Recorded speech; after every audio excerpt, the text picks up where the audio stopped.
Assalamu alaikum mai sauraro, inna lillahi wa inna ilaihi raji'una.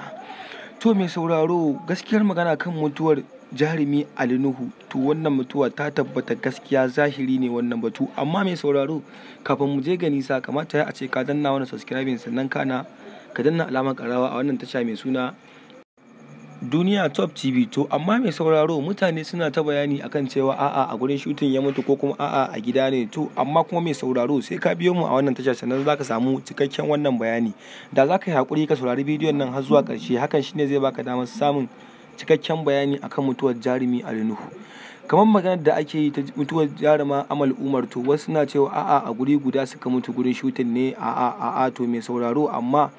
jarumi Ali Nuhu yana nan da ransa, wanda har ya fito ya bayani cewa tabbacin a'a shi fa da ransa bai mutu ba, ya bayyana wa duniya tabbas cewa bai mutu ba, kuma dukkan mai rai mamaci ne, ana nan ana tare kowa sai ya mutu. To amma mai sauraro me yake sa mutane haka zaka ji an ce wai wane ya mutu wane bai mutu ba. To mai sauraro kamar yadda ka sani dai jarumi Ali Nuhu jarumi ne mai shekara 21 a masana'anta ta Kannywood, wanda ya kai kimanin shekaru 21 yana harka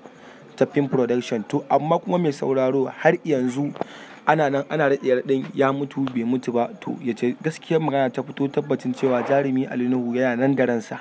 To amma mai sauraro in ka waiwaya kuma batun mutuwar Amal Umar, magana ta ake yi ta batun mutuwar Amal Umar ta fito ne ta yi bayani karara akan cewa tana nan da ranta,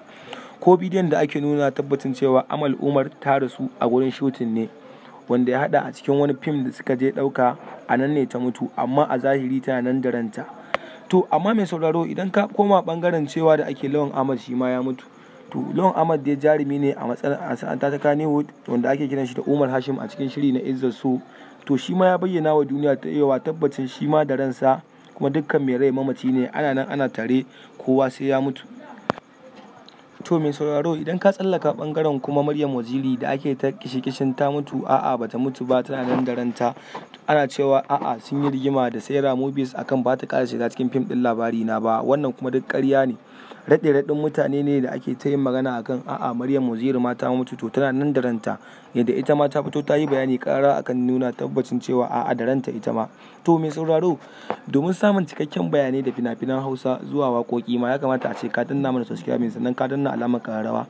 hakan shine zai baka damar samun sababbin fina-finanmu da kuma waƙoƙi da labarai masu daɗi a masana'anta ta Kannywood. To jarumi Ali Nuhu dai ya bayyana wa duniya tabbacin yana nan da ransa, kuma yana cin lokacinsa don yanzu ma ya fara inda harka ce ta entertainment. To mun gode da kallon tashar nan ta Duniya Top TV, ayi sauraro lafiya, mun gode